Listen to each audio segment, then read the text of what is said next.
오늘도 이렇게 수요밤 예배에 동참해 주신 여러분들 정말 감사합니다. 레위기 11장 44절 45절 말씀 함께 보시겠습니다. 레위기 11장 44절에서 45절 말씀입니다.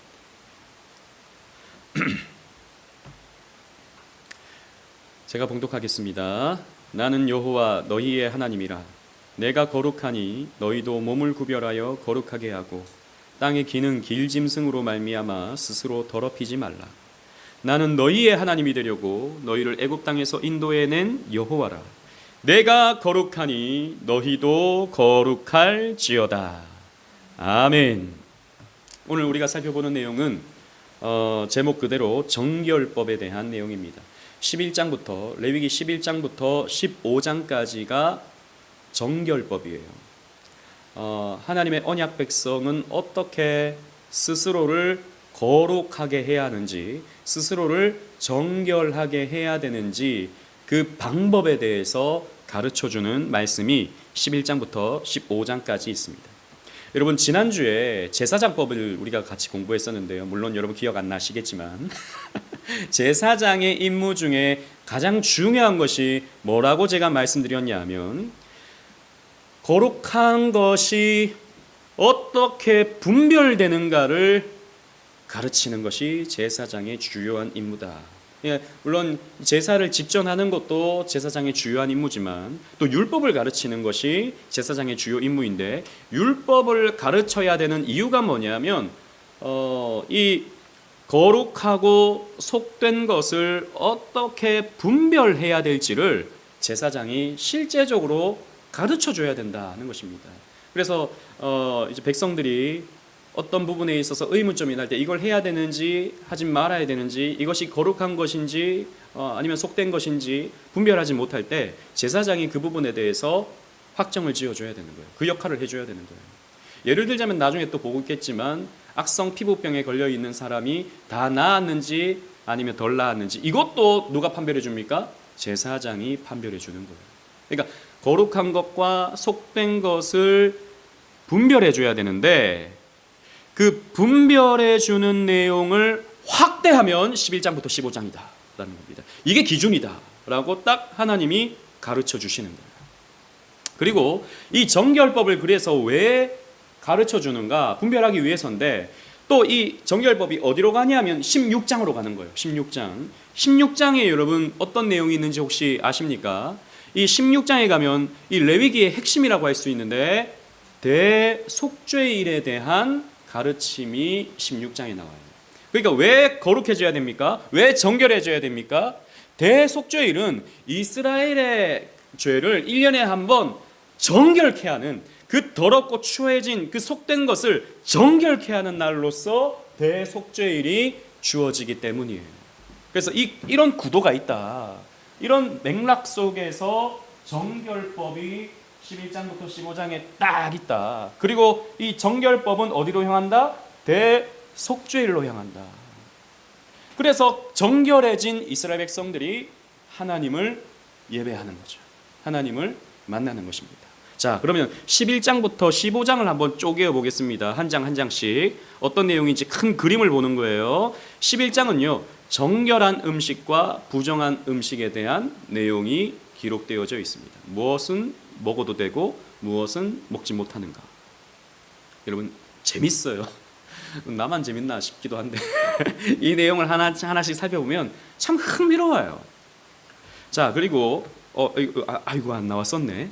12장에는 어떤 내용이 있냐면 출산과 관련된 부정과 정결법. 이것도 흥미롭습니다. 왜냐하면 우리가 사실 이해 안 되는 부분이 많거든요. 출산하게 되면 부정해지죠. 출산이 왜 부정해져? 그리고 그 부정을 어떻게 정결케 하는가에 대한 법이 12장에 기록되어 있습니다. 오늘은 이 두 개를 좀 살펴볼 거예요. 근데 큰 그림을 또 보시면 13장부터 14장은 악성 피부병과 관련된 부정과 정결법. 옛날에는 이제 문둥병이라고 하기도 했고, 지금은 또 이제 나병이라고 성경에서는 표현되어 있는데, 사실 이게 오늘날 사람들이 알고 있는 나병인가 문둥병인가, 그것과는 조금 다른 것 같아요. 물론 그것으로도 볼 수 있지만 조금 다른 것 같아요. 아무튼 이런 악성 피부병과 관련된 부정, 그리고 그것이 어떻게 또 정결해지는가에 대한 법이 13장, 14장에 기록되어져 있습니다. 그리고 15장으로 가면 몸에서 나오는 분비물, 이것이 고름이든 피든 이런 유출병과 관련된 부정과 정결에 대한 법들이 이제 15장에 기록되어져 있어요. 그래서 이게 도대체 무슨 의미인가? 여러분, 그냥 우리가 이 성경을 읽으면, 특히 레위기를 읽으면 정말 의미 없거든요. 이게 이게 뭐야 이게 도대체. 기준도 없는 것 같고 뭐 의미도 없는 것 같고 지루하기만 한 참 난공불락의 한 벽이죠, 성경을 읽는데. 그러나 우리가 찬찬히 살펴보면 이런 또 의미가 있구나라고 하는 것을 우리가 발견할 수 있습니다. 오늘은 이 두 가지 한번 살펴보고 다음 주에 또 13장부터 15장까지를 또 마무리하도록 하겠습니다. 자, 정결한 음식과 부정한 음식이 11장에서 소개되고 있어요. 구별하는 기준이 이제 1절부터 23절까지 있습니다. 먼저 육지 짐승이 어떻게 구별되는가? 2절부터 8절까지인데요. 첫째, 굽이 갈라지는 짐승은 먹을 수 있다는 거예요. 이게 첫째 조건이에요. 굽이 갈라져 있다는 말은 굽이 있는데 굽이 이렇게 쪼개져 있다는 게 아니고 발이 이제 굽이 있고 발로 이어지는, 그래서 굽이 갈라져 있다, 굽이 구분되어 있다라고 하는 그런 의미입니다. 자, 그러면 개는 굽이 있습니까, 없습니까? 멍멍개, 왈왈개. 굽이 있어요, 없어요? 굽이 있어요? 발바닥이 있죠, 발바닥. 굽이 없죠. 말은 굽이 있습니까, 없습니까? 있어요. 염소는 굽이 있습니까? 염소 잘 안 키워가서 우리 잘 몰라요. 염소는 발바닥이 어떻게 생겼습니까? 굽이 있어요, 염소. 양은 굽이 있을까요, 없을까요? 양 있을 것 같아요. 양은 굽이 있어요. 그러니까 이제 바칠 수 있고 먹을 수 있는 거예요. 자, 이게 중요한 기준이 되는 겁니다. 중요한 기준. 자, 그 다음에 또 하나는 되새김질을 해야 돼요. 이 11장 3절에 보면 되새김질을 해야 됩니다. 소는 되새김질 합니까? 소는 이게 풀 먹고 그 다음에 계속 이렇게 하잖아요. 그죠? 이런 되새김질을 해야 돼요. 돼지는 되새김질 합니까? 안 키워서 저도 잘 몰라요. 저도 잘 모르는데 책에 찾아보니까 안 한대요, 돼지는. 인간은 되새김질 합니까? 안 하잖아요. 되새김질이라는 게 이제 위가 여러 개 있어가지고 넣어놨던 걸 다시 끄집어가지고 다시 씻고 다시 넣고 하는 뭐 그런 거라는데, 뭐 저는 그런 거 자세하게 잘 모르겠고 나중에 우리 생물 선생님 오시면은 한번 물어보시고. 네, 이게 이제 정결한 짐승이 되는 거예요, 이게. 자, 예를 들면 낙타는 굽이 있을까요? 낙타가 저도 이제 낙타 굽이 있는 거 아니야? 라고 제가 찾아봤거든요. 근데 성경에 보니까 부정한 짐승이에요, 낙타가.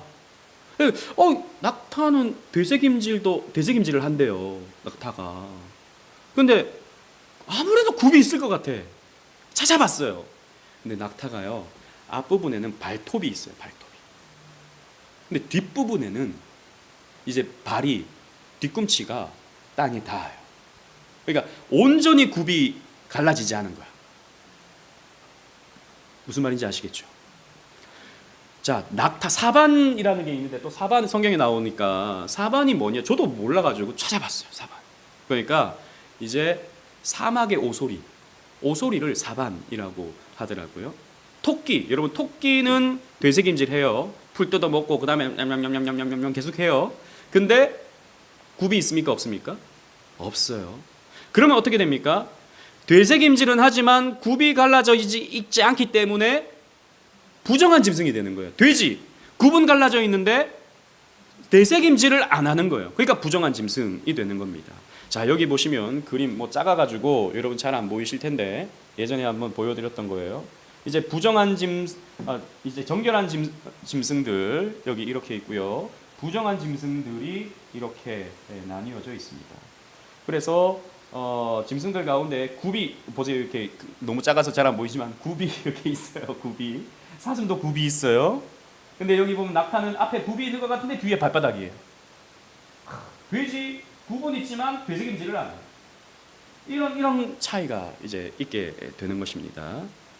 자, 그리고 또 다음은 물고기의 기준이 있어요. 물고기. 정결한 물고기는 먹을 수 있는 물고기. 첫째, 지느러미가 있어야 됩니다. 지느러미.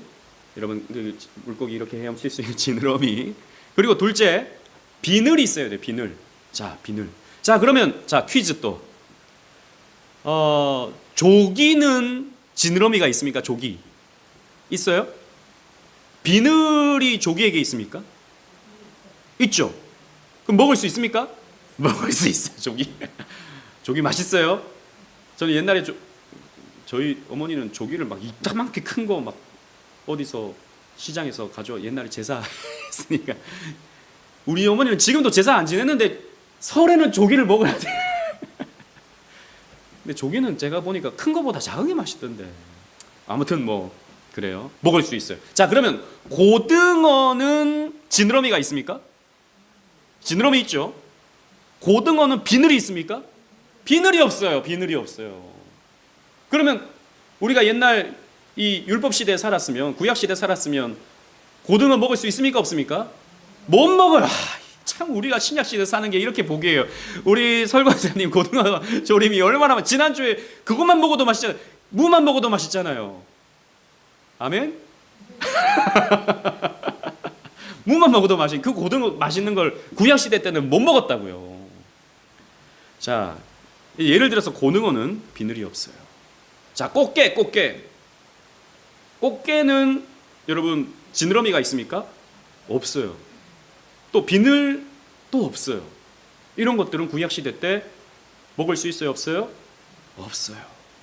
이게 부정한 음식이 되는 것입니다. 여기 보시면 이제 비늘 있는 고기 이렇게 있고, 그 다음에 꽃게도 있고, 여기 새우도 있고, 새우 이런 맛있는 거, 그 다음에 오징어, 문어 이런 것들 다 부정한 음식이 되는 거예요. 못 먹는 게 되는 거죠. 자, 그리고 이번에는 새와 곤충. 새의 경우에는요, 사실 기준이 언급되지 않아요. 그리고 20종류의 부정한 이 조류에 대해서 쭉 소개합니다. 독수리, 까마귀, 타조, 부엉이, 뭐 그 외에도 쭉쭉쭉쭉쭉 20개가 나와요.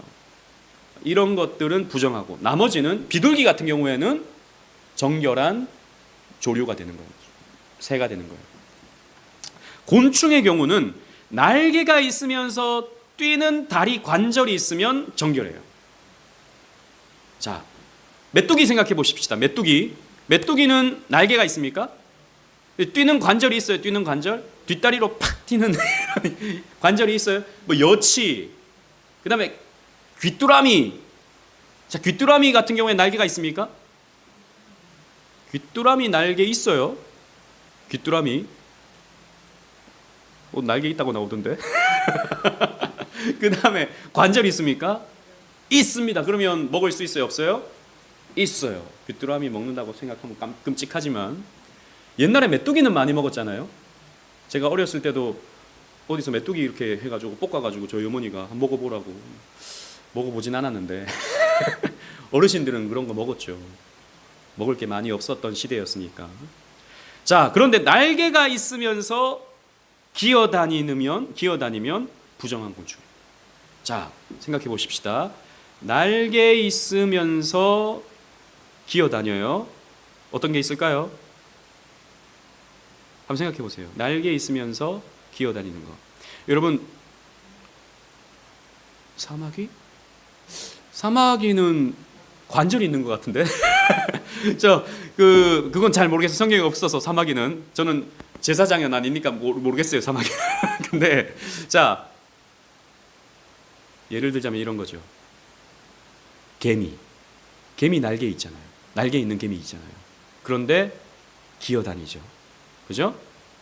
그리고 또 대표적인 혐오 곤충이 있어요. 그게 곤충 맞나? 날개가 있는데 기어다녀요. 그렇죠, 바퀴벌레. 근데 바퀴벌레가 날아도 다니잖아요.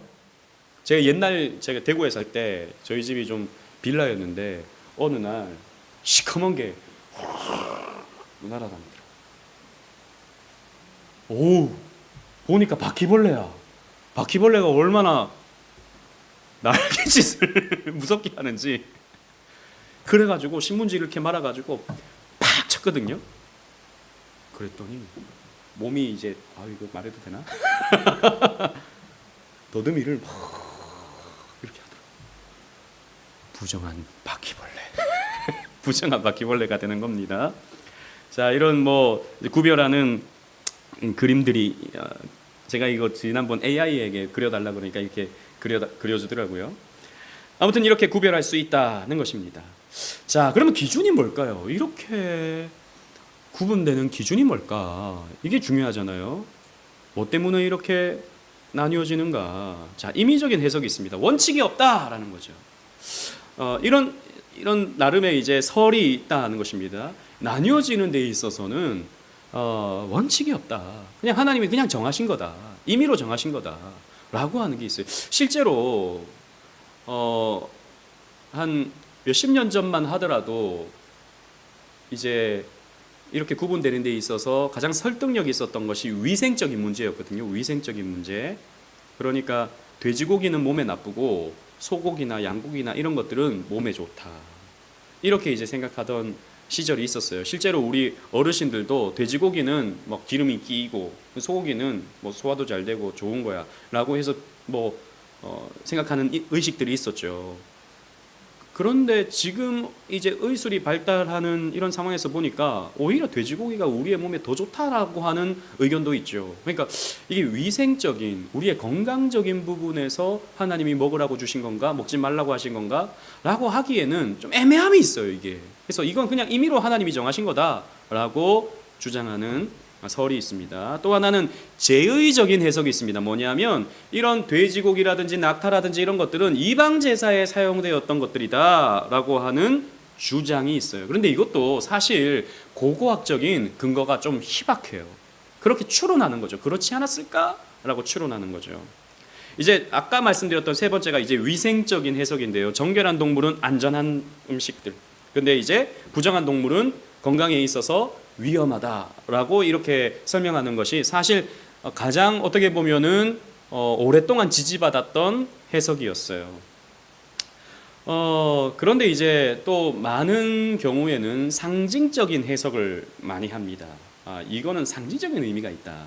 저는 이것도 나름 타당하다고 생각해요. 무슨 말이냐면 땅은요 저주받았잖아요. 우리가 살아가는 이 땅이 인간이 죄를 지음으로 말미암아 땅이 저주를 받았다. 그래서 땅이 엉키를 내고 땅이 이제 가시덤불을 내는 이런 저주를 받았잖아요. 근데 그 땅을 기는 이 뱀도 저주를 받았잖아요. 그런 면에서 봤을 때 땅과 직접적인 접촉이 있는 것은 부정한 거다라고 봤다는 것이죠. 그러니까 굽이 있으면 어떻게 됩니까? 굽은 땅과 구별해 주는 거죠. 여러분 유튜브에서 가장 인기 있는 영상 중에 말굽 자르는 거 여러분 혹시 그런 거 보셨어요? 말굽 자르는 거. 그러니까 굽이 이렇게 자라 있으면 그거를 이제 마부가 말굽을 잘라 주는 거예요. 칼로 막 쓱쓱쓱쓱 해가지고 그 안에 막 좀 벌레도 생기고 막 이런 것들을 막 잘라 주는 거예요. 근데 그거 보면요 너무 아플 것 같아. 말이. 근데 제가 보니까 말이 아파할까요? 안 아파할까요? 말굽 자를 때 말이 아플까요? 안 아플까요? 안 아프대요. 네, 맞아요. 우리 권사님 잘 아시네요. 우리 손톱과 같다는 거죠. 우리 손톱 자르면 아픕니까? 통증을 느낍니까? 아니죠. 말에게 있어서는 그 말굽이 우리 손톱과 같아 계속 자란대요. 그래서 계속 잘라줘야 된대요. 그래야 더 건강하게 뛰고 그렇게 한다는 거죠. 그러니까 잘라줘야 되는 거예요. 근데 이 굽이 몸과 구분시켜주죠. 땅과 구분시켜주는 것입니다. 그런 이제 기능을 한다는 것입니다. 그래서 이 부정한 것과 저주받은 것과 단절시켜주기 때문에 굽이 있는 짐승은 정결한 짐승이 된다. 이 저주와 단절을 의미한다는 것이죠. 물고기에 있어서 비늘은 또 그런 굽과 같은 기능을 한다는 거죠. 이 땅이 저주받을 때 물도 저주, 그러니까 강도, 바다도 저주받은 것 아니겠습니까? 근데 그 비늘은 갑옷과 같이 돼 있잖아요. 그래서 그런 저주로부터 보호해주는 기능. 그래서 우리는 저주로부터 단절돼야 된다라고 하는 것을 가르쳐주는 그런 기능을 한다라는 거죠. 이런 비늘과 같은 것들이. 그러면 되새김질은 어떤 의미일까요? 되새김질. 되새김질. 이건 그냥 상징적인 해석이에요. 말씀을 묵상, 말씀을 우리 늘 묵상, 되새기고 왜? 잊어버리니까 되새기고 해야 된다는 거죠. 말씀을 듣고 또 듣고, 들었던 말씀 다시 한번 펴보고, 말씀 묵상을 상징한다는 거죠. 또 비늘이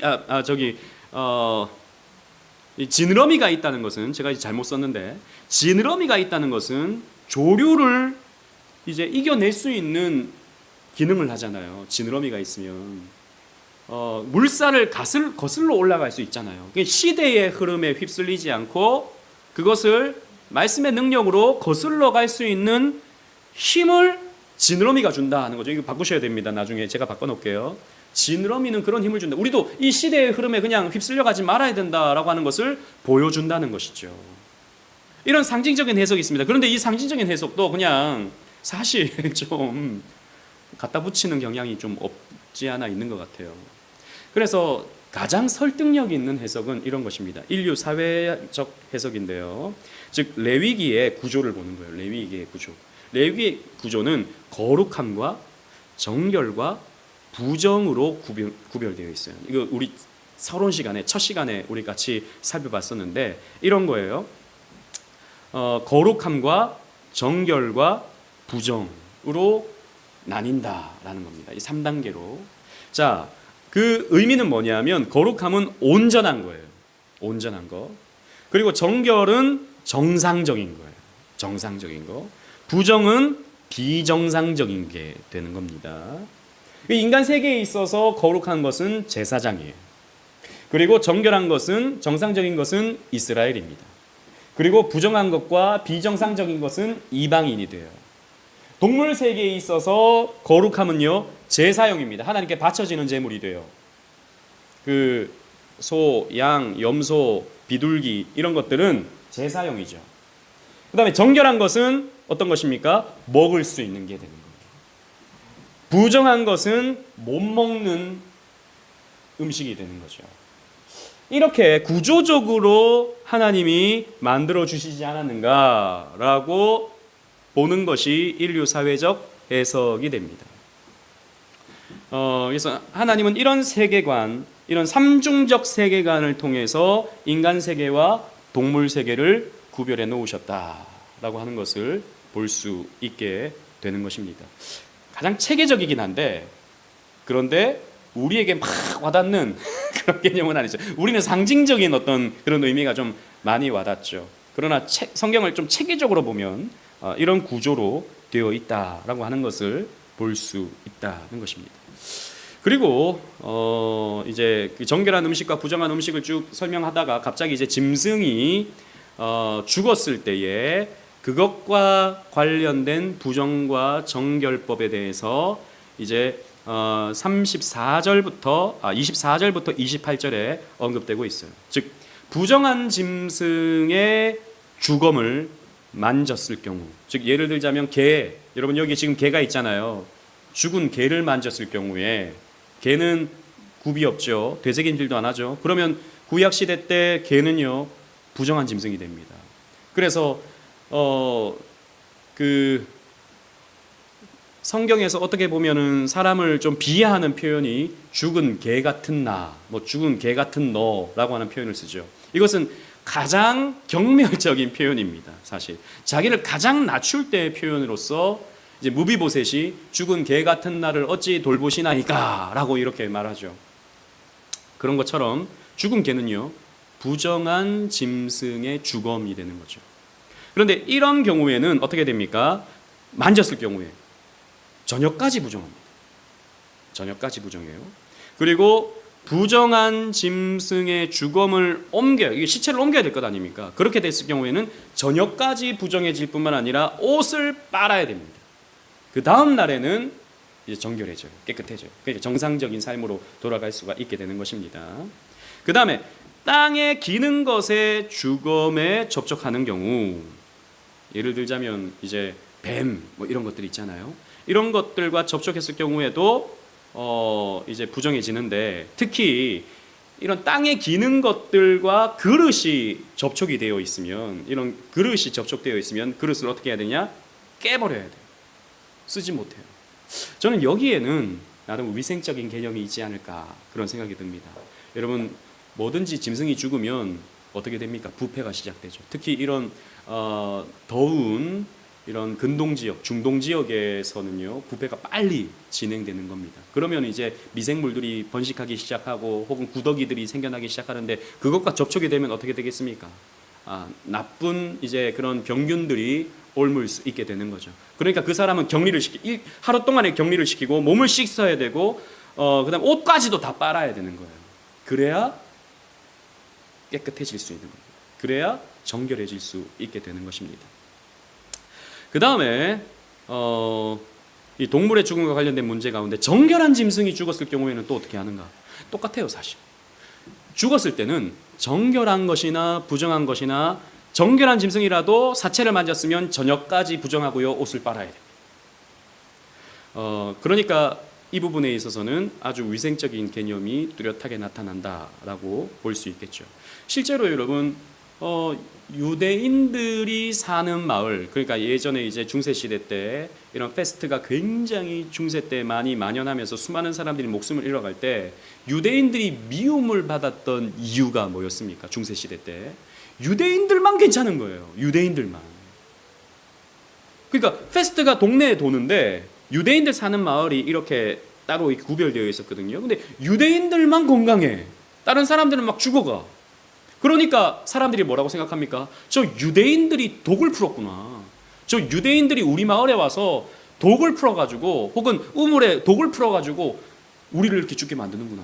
그래서 유대인들에 대한 혐오 정서가 중세 시대 때부터 강력해졌거든요. 근데 유대인들은 왜 병에 안 걸렸는가? 이런 위생적인 부분에 있어서 철두철미했기 때문입니다. 늘 손을 씻고, 왜? 부정한 것을 만졌을까 싶어서 늘 손을 씻고, 늘 옷을 빨고, 뭔가 부정한 것과 접촉되면 늘 옷을 빨고, 이것이 그들의 일상이었기 때문에 그들은 병에 덜 걸렸던 것입니다. 그래서 미움을 받았어요. 자, 음식법 규정의 목적은 궁극적으로는 이것입니다. 위생적인 목적도 저는 분명히 있다고 생각하지만, 궁극적인 목적은요, 첫째, 다 같이 읽겠습니다. 시작. 여호와 하나님이 거룩하시기 때문이다. 둘째, 시작. 하나님의 백성들도 거룩한 구별의 삶을 살아야 하기 때문이다. 자, 여러분 보세요. 유대인들은요, 이방인들과 달랐어요. 이방인들은 돼지고기를 삼겹살로도 구워 먹고, 족발은 먹었나 안 먹었나 잘 모르겠지만 그런 것도 먹고, 뭐 마음껏 먹었다고요. 새우도 먹고 오징어도 먹고 문어도 먹고 마음껏 먹었어요. 근데 유대인들은 못 먹는 게 너무 많은 거예요. 뭘 하나 먹으려 하다가도 이거 율법에 접촉되는 거 생각을 해야 돼요. 늘 혹시 동물의 사체와 또 만져지지 않을까? 만지면 그날 밤에 집에 못 들어가는 거예요. 집에는 가겠죠. 근데 아주 그 격리방 이런 데 들어가야 되는 거예요. 그러니까 이게 늘 살펴야 되는 거죠. 늘 살피는 게 어떻게 보면 불편하지만, 늘 살핌으로써 무엇을 생각합니까? 나는 하나님의 백성으로서 나는 이거 안 먹어 라고 하는 자기 정체성이 생기는 겁니다. 민족적 정체성이 생기죠. 신앙적 정체성이 생기는 것입니다. 여러분, 우리가 이 세상에 먹을 것 다 먹을 수 있고, 우리가 세상에 입을 것 다 입을 수 있어요. 그러나 우리 그리스도인들이 세상 사람들이 사는 대로 똑같이 살 수는 없는 것입니다. 그렇지 않습니까? 그래서 우리는 우리의 신앙적 정체성을 세워가는 방법으로서 우리에게 무엇이 필요한가? 율법이 필요한 거죠. 율법이. 그것이 우리 시대에는 십계명으로서 우리에게 주어지는 겁니다. 자, 음식법의 신약적 적용을 한번 생각해 보십시다. 신약 시대에 있어서는 여러분, 유대인과 이방인들이 구별됩니까? 아니요. 이제 성경에 나오는 이스라엘아라고 하는 표현은 교회를 향해서 적용되는 거예요. 이제 더 이상 유대인, 이방인 이런 구별은 없어졌습니다. 그것을 이제 사도행전 11장에서 보여주는 거예요. 그 11장에서 보여주면서 베드로가 환상을 보죠. 환상을 보는데 저 하늘에서 보자기가 내려오는데 거기에 뭐가 담겨져 있습니까? 여기 보세요. 토끼. 이 뭐죠? 돼지. 이건 뭔지 모르겠어요. 오리인가? 아무튼 이렇게 있어요. 이런 부정한 짐승들이 잔뜩 보이는 거예요. 부정한 짐승들이 보이는데 하늘에서 음성이 들리죠. 베드로야, 잡아 먹으라. 아니요, 하나님, 나 이런 부정한 짐승 못 먹습니다. 저 유대인입니다. 라고 하니까 내가 정하다고 한 것을 네가 왜 부정하다 하느냐. 잡아 먹으라.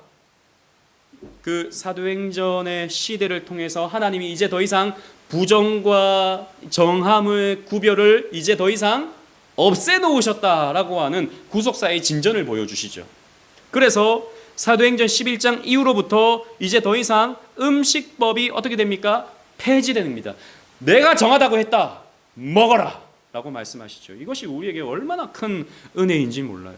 그래서 우리는 돼지고기도 먹고 순댓국도 먹고 또 고등어도 먹고 새우도 먹고 조개도 먹고, 조개도 사실 못 먹는 거거든요. 그래서 우리는 다 이것을 어떻게 해야 됩니까? 이것을 우리는 먹기는 하지만 어떻게 됩니까? 다 같이 읽겠습니다. 시작. 우리는 거룩하게 하나님의 영광을 위하여 먹든지 마시든지 해야 합니다. 예, 우리는 이것을 다 먹어가지고 어떻게 됩니까? 하나님 영광 위에 거룩하게 삶을 살아가야 되는 것입니다. 이것이 하나님이 우리에게 주신 이 구약의 의미가 되는 거죠. 구약의 신약적 의미가 되는 것입니다. 우리는 이것을 다 먹을 수 있어요. 그러나 우리는 거룩하게 살아가야 하는, 나는 하나님 백성이야. 나는 주일에는 교회에서 예배 드려야 돼. 나는 말씀 읽어야 돼. 나는 세상 사람들이 우상을 따라갈 때 나는 하나님 따라가겠어. 세상 사람들이 점을 보고 미신을 보고 무당 따라갈 때 나는 하나님 말씀 따라가겠어. 라고 하는 구별이 여러분들에게 있어야 되는 것입니다. 세상 사람들이 좋아하는 거 똑같이 좋아하고 세상 사람들이 살아가는 대로 똑같이 살아가면 안 되는 거예요. 자, 그리고 이건 좀 짧습니다. 출산으로 인한 부정과 정결법. 자, 12장에 가면 이 내용이 있어요. 출산을 하면 부정해집니다. 여인이요, 아이를 출산하면 부정해지는 거예요. 그런데 이게 참 여러분 좀 이해가 안 되는 게 이런 겁니다.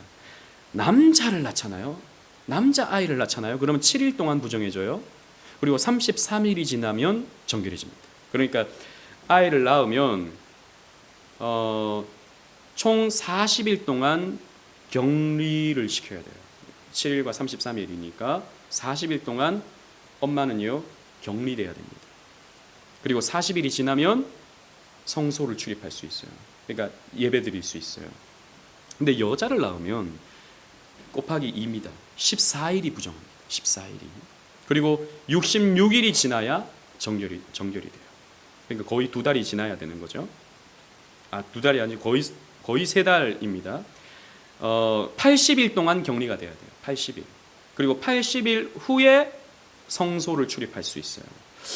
아니, 그러면 여자를 낳으면 더 부정한 건가? 우리 이렇게 생각하게 되는 거죠. 이거 남녀 차별이네. 그리고 아이를 낳는 것은 영광스러운 거고 축복받아야 할 일인데 이게 부정하다고 우리 이렇게 생각할 수 있게 되는 것입니다. 거기에 대한 우리가 질문을 가지는 것이 어떻게 보면 당연하죠. 자, 그런데 왜 출산이 부정한 것인가? 라고 우리 생각해야 됩니다. 자, 아이를 낳는 것은 여러분 하나님 사명입니다. 그죠? 창세기 1장 28절에 하나님 뭐라고 말씀하십니까? 생육하고 번성하라, 땅에 충만하라, 땅을 정복하라 라고 말씀하시잖아요. 그러니까 아이를 낳는 것은 사명이고요, 영광스러운 것이고 축복된 것이 분명합니다. 출산은 축복이에요. 그런데 산모가 부정하게 되는 것은 출산 그 자체의 의미가 있는 것이 아닙니다. 뭐에 어떤 부정이 적용되냐 하면 피 흘리는 것과 관계되는 거예요. 피를 흘리기 때문입니다. 출산하면 여러분 피를 많이 쏟잖아요. 저도 그 옆에서 이제 봤지만 그 애가 태어날 때 피가 잔뜩 묻어 있잖아요. 그래서 피덩이라고 이렇게 말하기도 하죠. 피를 많이 흘리게 되죠. 요즘에는 그래도 기술이 좋아가지고 뭐 출혈을 많이 막을 수 있지만 옛날에는 출혈 때문에 죽는 경우가 허다했습니다. 그래서 그 자체가 출혈이 부정한 것입니다. 출혈이. 피 흘림은요, 죽음과 관계가 되죠. 그래서 그것은 정상과 온전함이 아닌 겁니다. 피를 흘리는 것은 정상이 아니고요. 출산은 정상이에요. 근데 피 흘리는 것은 정상이 아니죠. 피 흘리는 것은 온전한 것이 아니기 때문에 부정한 것이 되는 것입니다. 어떻게 보면 위험한 것이 되죠. 어떻게 보면 위험한 것이 됩니다. 그러면 왜 또 남녀가 다른가? 왜 남자는 40일, 왜 여자는 80일 동안 부정하게 되는가? 이 부분은 우리가 좀 생각해야 됩니다. 여러 가지 설이 있어요. 이것도 주장들이 있어요. 첫 번째는 그 시대에는 남녀 차별이 당연했다. 남자는 40일 동안, 여자는 80일 동안 부정하게 되는 것은 문화적인 어떤 배경이다. 차별이 당연한 시대였기 때문이다라고 이렇게 말하는 사람도 있긴 하고요. 그리고 또 신학적으로도 이렇게 설명하기도 합니다. 하와가 먼저 선악과를 따먹었기 때문에, 먼저 죄를 지었기 때문에 하와가 더 부정하다, 여자가 더 부정해졌다라고 이렇게 설명하기도 하지만, 그러나 이것은 저는 온전한 해석은 아니라고 생각합니다. 온전한 해석은 여자를 낳은 산모와 아기를 보호하기 위함이다라고 보는 것이 가장 설득력 있는 해석으로 보여집니다. 여러분, 고대 사회에 차별이 있었을까요? 없었을까요? 있었습니다. 그래서 여러분, 이스라엘도 고대 사회에 속해 있었기 때문에 숫자를 셀 때에도 남자만 세잖아요. 여자는 세질 않잖아요. 그래서 오늘 새벽에도 말씀 읽었지만 슬로보아스의 딸들이 그 숫자에 빠지니까 우린 집에 남자가 없는데 그럼 우리 땅 없습니까? 이렇게 되지 않습니까? 그러니까 여자가 그 시대는요, 차별을 받았어요. 우리 얼마 전에도 그랬죠. 저희 어머니가 첫째를 낳았더니 딸이었어요. 둘째를 낳았더니 딸이었어요. 셋째를 낳았더니 딸이었어요. 그래서 저희 어머니가 시집에서 고생을 했겠습니까? 안 했겠습니까? 엄청 했다고요. 서름, 딸 낳은 서름. 그런 게 있었다고요. 저희 어머니는 또 옛날 분이시니까.